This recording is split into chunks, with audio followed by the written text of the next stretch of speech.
ठीक है, तो देखिए आपका अब नेक्स्ट टॉपिक कौन सा आपका जेनेटिक कोड। जेनेटिक कोड का मतलब देखिए क्या होता है। दोनों ही रेड पेन आ गए, दोनों ही रेड पेन आ गए। जेनेटिक कोड,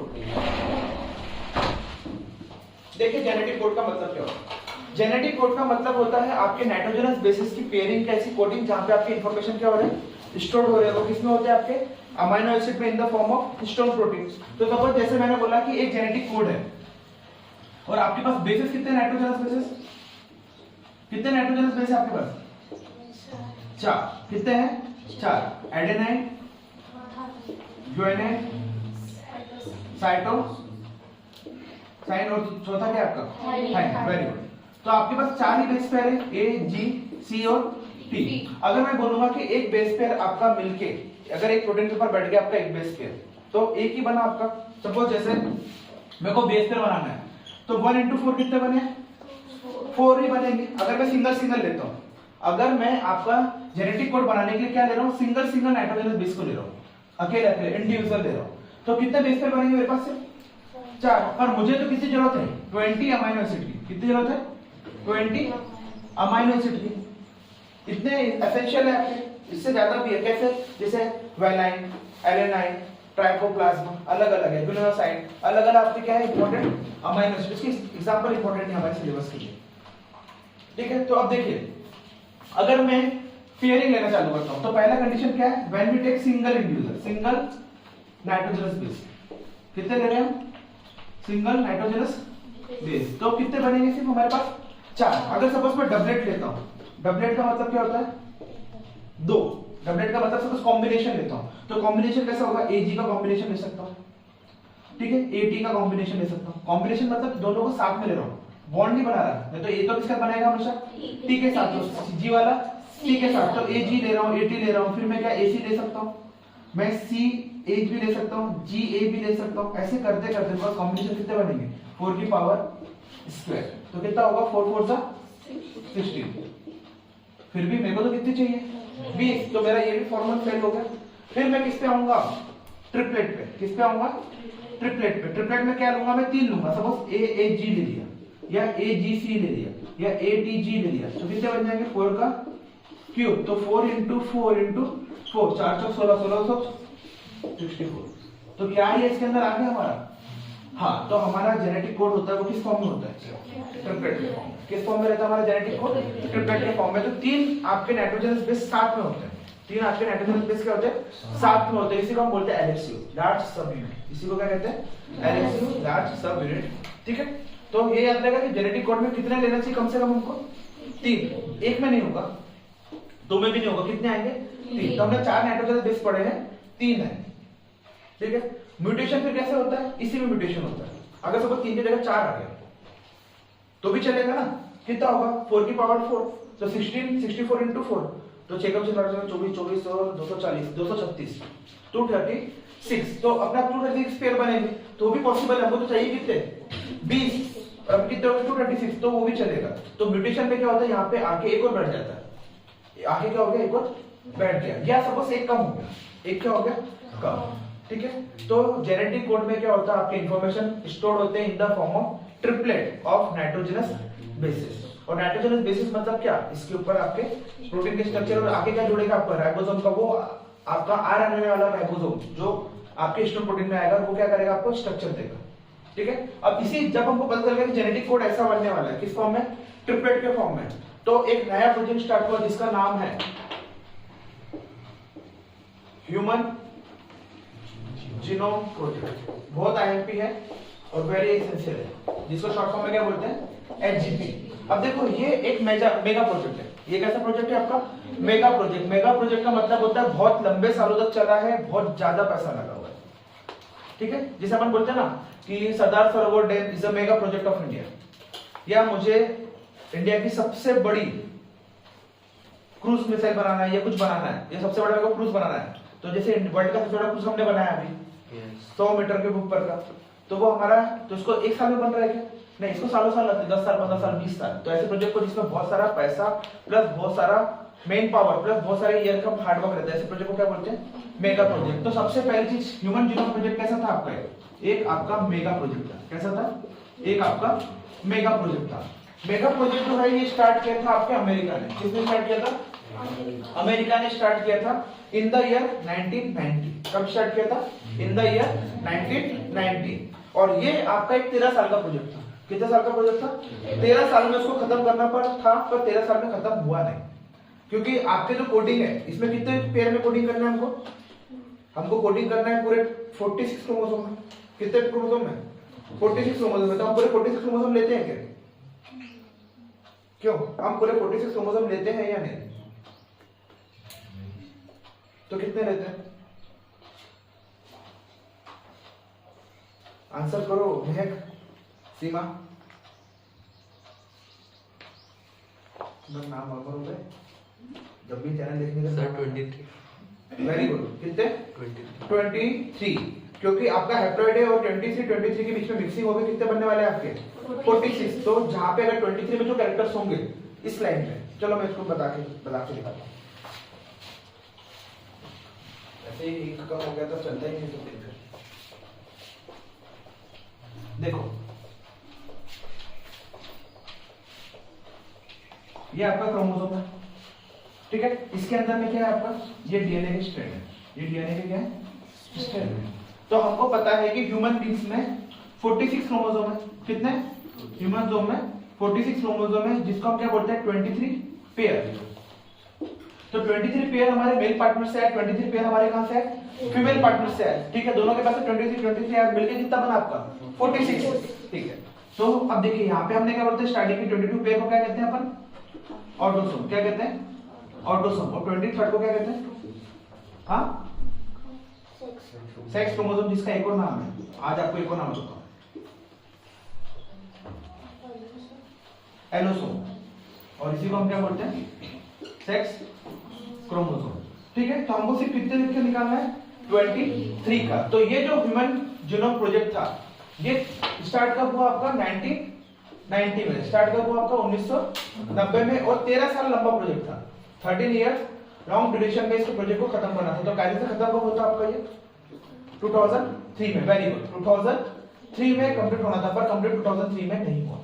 2003 में कंप्लीट नहीं हुआ। क्यों नहीं हुआ? क्योंकि अब यहाँ पे जो क्रोमोसोम थे, तो क्रोमोसोम नंबर आपका कहां से स्टार्ट हो रहा था? 1 2 3 होते हुए कहां तक जाएगा आपका? 23। तो आखिर में सेक्स क्रोमोसोम बटा कौन सा आपका? एक्स और वाई। ये एक्स और वाई को क्या बोलते हैं? एलोसोम। क्या बोलते हैं? एक्स और वाई को क्या बोलते हैं? एलोसोम।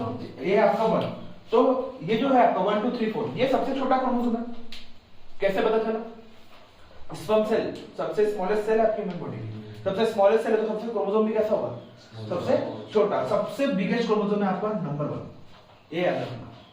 आपकी ह्यूमन बॉडी का सबसे बड़ा क्रोमोसोम कौन सा है? तो इसके अंदर का आरएनए कौन सा होगा? वो 28S आरएनए। क्या होगा? 28S RNA. अब मैं यहां ढूंढूंगा तो इसके अंदर क्या निकलेगा? 5.8S RNA. ये था क्वेश्चन, इसलिए मैंने बोला डिटेल में था वो, ठीक है। अब पता चल गया कैसा होता? सबसे बड़े क्रोमोसोम में क्या बैठा होगा? अब जो बीच के हैं 4 5 6 7 8, यहाँ पे कौन सा होगा? 18। आगे समझ में? तो सबसे बड़ा क्रोमोसोम कौन सा है आपका? Chromosome number 1। सबसे छोटा कौन सा है? Chromosome number 23। तो साइंटिस्ट लोग ने चालू किया तो साइंटिस्ट लोग बोले कि यहां से चालू करते हैं, सेक्स क्रोमोसोम से आइडेंटिफाई करना। यहां आते तक 13 साल खत्म हो गए। यहां आते तक क्या हो गया? 13 साल खत्म हो गए। फिर आखिरी के 2 साल और लगे हमको क्रोमोसोम नंबर 1 की सीक्वेंसिंग निकालने के लिए। कितना? क्रोमोसोम नंबर 1 की सीक्वेंस निकालने के लिए 2 साल और लगे। और प्रोजेक्ट हमारा खत्म हुआ कब? 2005। यहाँ पे हमारा प्रोजेक्ट खत्म हुआ। अब ये जो था मेगा प्रोजेक्ट में 2 डिपार्टमेंट थे अमेरिका के बहुत फेमस जिसने काम किया। एक था आपका US department of energy. US department of energy ये सबसे बड़ा इंस्टीट्यूट है जो सभी रिसर्च की फंडिंग करता है अमेरिका में। जैसे हमारे यहाँ का रिसर्च फंडिंग कौन करता है?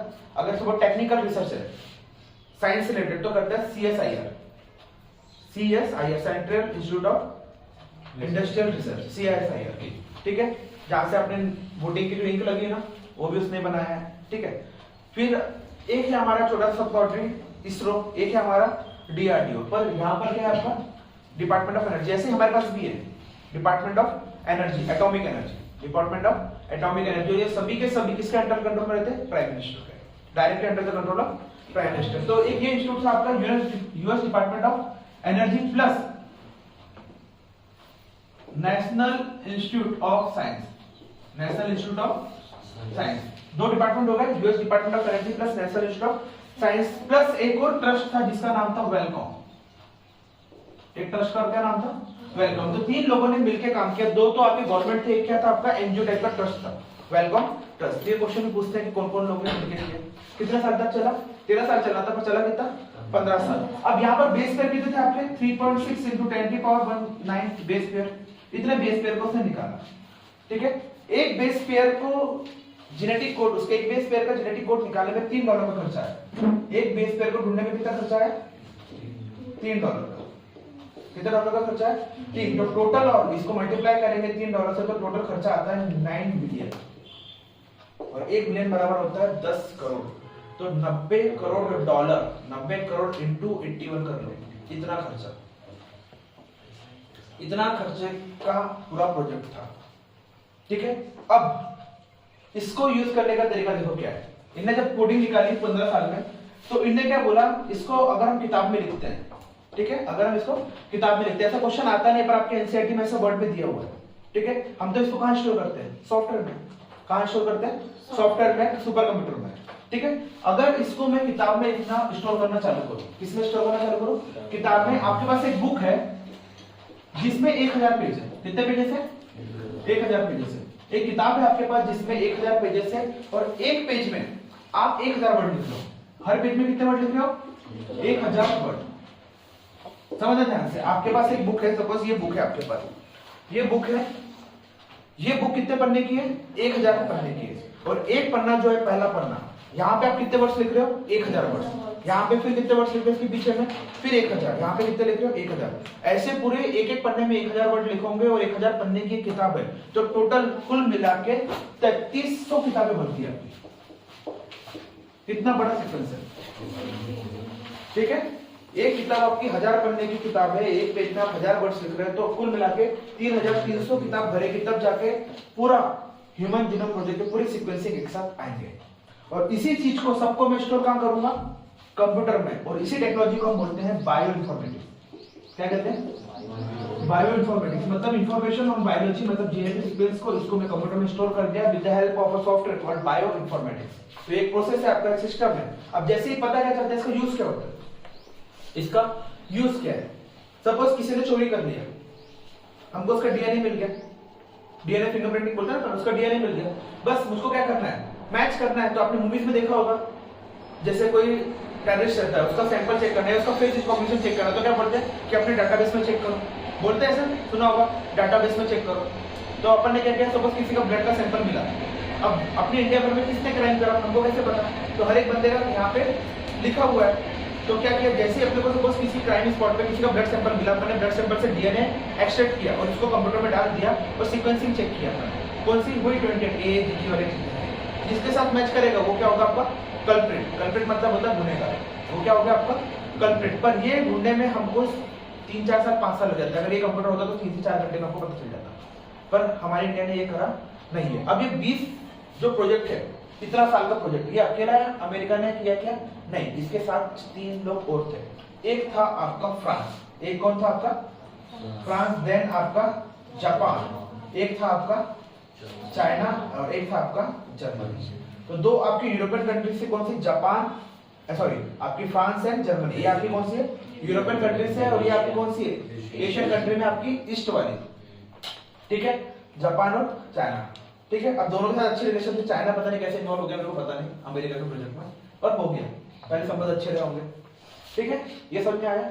अब देखो, ये जो करना है एक्चुअली, इसमें क्या होता है, किसी भी पर्सन का अगर मैं आपका डीएनए सीक्वेंस निकाल रहा हूं, तो आपका कंफर्मेशन जरूरी है, जिसको बोलते हैं कंसेंट। आपका क्या जरूरी है मेरे पास? कंसेंट। अगर सपोज आपने बोला कि मैं अपने ब्लड का सैंपल नहीं दे रहा, मेरा डीएनए निकाल के क्या करोगे? तो गलत है सब। इसका तुम गलत यूज कर लोगे तो आप इसका गलत तो यूज कर सकते हो। मेरा डीएनए प्लांट भी तो कर सकते हो कहीं पे भी। भाई मेरे को दुश्मनी है आपको मेरे से, तो मेरा बाल लिया, बाल निकालना कौन सी उड़ी जाती है? यहाँ पे बहुत सारे बाल लड़कियों के, बस एक बाल लिया और ले जाके स्टेट बैंक के रिजर्व बैंक में वहां पे चोरी कर दिया, वहां पे छोड़ दिया बाल आपका सैंपल। वो ढूंढेंगे, अरे मैं पार्टी करने चोरी करिए, पकड़ो इसको। आपने नहीं चोरी करी तो आपके बाल वहां कैसे पहुंच गए? आप किसी चीज को छूओगे तो उसका टच डीएनए भी पहुंच जाता है वहां पर। ब्रश करते हो, सिगरेट के बर्ड्स, बहुत सारी चीजें, थूकना, गुटखा खाना, कुछ भी करोगे इससे डीएनए कहीं से निकल जाता है। अगर वहां डीएनए पहुंच गया तो बोलेंगे सर मैं तो यहाँ पे थी पांडुरंग में, तुषार सर पढ़ा रहे थे मेरे को, फिर तुम्हारा डीएनए वहां कैसे पहुंच गया? तो ये इथिकल इश्यूज हो जाता है। तो इसको बचाने के लिए एक इंस्टीट्यूट आया जिसका नाम है एलसी। क्या नाम है? एलसी। जो आपका ई का मतलब होता है इथिकल, ई का मतलब क्या होता है? इथिकल। एल का मतलब होता है सोशल, सॉरी लीगल, एल का मतलब क्या होता है? लीगल। एस का मतलब होता है सोशल, आई का मतलब क्या होता है? इशू। तो एलसी का मतलब क्या हुआ आपका? Ethical, legal, social, issue. तो ये आपका इंस्टीट्यूट है जो ये देखता है कि आपका डीएनए सीक्वेंस जो आपसे लिया गया है इसका कोई गलत उपयोग ना हो। ठीक है, तो ऐसी बॉडी को क्या बोलते हैं? Ethical bodies. हमारे यहाँ पे भी है जैसे एनजीटी, नेशनल ग्रीन ट्रिब्यूनल। तो जितने भी इन्वायरमेंट के आपके काम चल रहे हैं, सपोज कोई फैक्ट्री खुल रही है तो फैक्ट्री कितना धुआं कर रही है, कुछ कम कर रही है, कुछ ज्यादा कर रही है, तो जो ज्यादा धुआं कर रही है उस पर फाइन ज्यादा लगना चाहिए। या कुछ ज्यादा ही हार्मफुल पॉइजन गैस निकाल रही है तो उसको भाई हटाओ। जैसे आपका भोपाल गैस ट्रेजेडी जो हुआ, एक्चुअली उसको सिटी से बहुत दूर रखना था पर वो पास में था और वहां पे सिलेंडर फट गया आपका मिथाइल एसाइलेट का, तो बहुत सारे डेजेस हो गए। तो एनजीटी क्या करता है? ऐसे पे फाइन मारता है। सपोज आपने अगर गलत काम किया तो एनजीटी क्या करेगी? आप पे फाइन मारेगी, जो 2010 में बनी। पहले ठीक है ये नहीं, 2010 में बनी एनजीटी। वहां पे जो उसका चेयरमैन रहता है वो एक रिटायर्ड जज रहता है, रिटायर्ड जज, वो भी चीफ जस्टिस ऑफ इंडिया वाला, इस लेवल पर। ठीक है, तो एचएन दत्तू जी हैं अभी भी, जो आपके दीपक ठाकुर उसके पहले के चीफ जस्टिस रह चुके हैं। तो ऐसे ट्रिब्यूनल हमारे यहाँ पर भी है। ठीक है, पर ये वहां का वर्ल्ड का है, याद रखोगे एलसी ट्रिब्यूनल। तो ह्यूमन जीनोम प्रोजेक्ट में हमने क्या पढ़ा कि सभी ह्यूमंस के वहां के लोगों का क्या करा, हमने जेनेटिक कोड निकाल के एक जगह पे सेव कर लिया। और ये कितने साल पुराना था आपका केस? 1990 से स्टार्ट होकर 2003 में खत्म होना था पर नहीं हुआ क्योंकि क्रोमोसोम नंबर 1 बहुत बड़ा था। उसकी डीएनए सीक्वेंसिंग कब हुई आपकी? 2 साल लग गए। तो प्रोजेक्ट कब खत्म हुआ आपका? 2005 में। इतना बड़ा प्रोजेक्ट था कि अगर इसको बुक में लिखना चालू करो तो 1000 पेज के 1000 वर्ड की लाइन लिखोगे तो 3300 बुक भरेगी आपकी। 4 कंट्रीज में इन्वॉल्व हुई, कौन कौन सी? जापान, चाइना, फ्रांस और 2 आपकी यूरोपियन कंट्री थी, 2 आपकी एशियन कंट्री थी। और मेन कौन था आपका? अमेरिका, जिसमें किसने पैसा फंडिंग करी पूरी? US department of energy plus national institute of science. साथ में सहयोग का काम किसने किया आपका? वेलकॉम। तो अब यहाँ पर देखो ये सभी रिसर्च जो हो रही थी ये कहाँ पर हो रही थी? आपके लैब में। कहाँ पर हो रही थी पूरी की पूरी रिसर्च? आपकी लैब में। और अकेला किसी एक कंट्री के लैब में, इसमें 20 कंट्रीज के लैब में पार्टिसिपेट किया था। कितनी कंट्रीज के लैब में? 20। सबको अलग अलग काम दिया था। किसी को बोला कि भाई तुम 2, 3, 4 क्रोमोसोम पे काम कर लो, किसी को बोला 5, 6, 7 पे तुम कर लो, किसी को किस पे। तो हर एक स्टेट की, हर एक कंट्री की लैब को क्या बोल दिया कि भाई क्रोमोसोम नंबर 22 आपका, तो अब आपको पूरे 13 साल किस पे काम करने थे? 22 पे। और बाद में फिर पूरे डाटा को क्या कर देंगे? कोलैप्स कर लेंगे साथ में रख के। और इसी डाटा को फिर हमने क्या किया? कंप्यूटर में सेव कर दिया, सुपर कंप्यूटर में। ठीक है, और उसी को क्या बोला? Bio informatics. तो शॉर्ट नोट आता है बायो इन्फॉर्मेटिक्स। आया सब में ह्यूमन जीनोम प्रोजेक्ट क्या है, क्या काम होता है इसका? ठीक है, लिखिए।